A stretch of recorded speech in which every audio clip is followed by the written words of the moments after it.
अस्सलामुअलैकुम। मौलाना शम्सुल हक अफ़गानी रहमतुल्लाह से एक कादियानी जज ने पूछा, नबूवत क्या चीज़ है? अफ़गानी रहमतुल्लाह फरमाने लगे, नबूवत आला मनसब है, अल्लाह जल्ल शानहू जिसे चाहे दे देता है। कादियानी बोला, जब इतना अच्छा मनसब है तो इसे आम करना चाहिए। मौलाना शम्सुल हक अफ़गानी ने 100 रुपये का नोट निकाल कर फरमाया, ये नोट कैसा है? इस ज़माने में 100 रुपये का नोट बड़ा नोट था। कादियानी बोला, ये तो आला चीज़ है। मौलाना साहब ने फरमाया, जब इतनी आला चीज़ है तो इसे आम करना चाहिए। एक मोहर मैं अपनी तरफ से बनाऊंगा और जाली नोट तैयार करके आम करता जाऊंगा।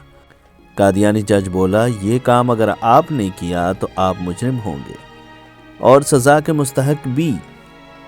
इस काम की अथॉरिटी सिर्फ हुकूमत के पास है, किसी और के पास नहीं। मौलाना शम्सुल हक अफ़गानी रहमतुल्लाह ने फरमाया, ठीक है, अब ये समझो कि नबूवत अगरचे आला मनसब है, मगर इसकी अथॉरिटी सिर्फ अल्लाह ताला के पास है। जिसको वो चाहे नबी बना देता है।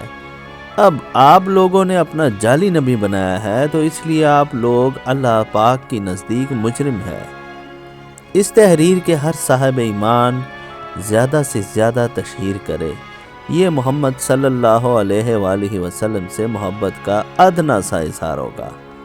कुरान की बेहुरमती नामंजूर। Like and subscribe.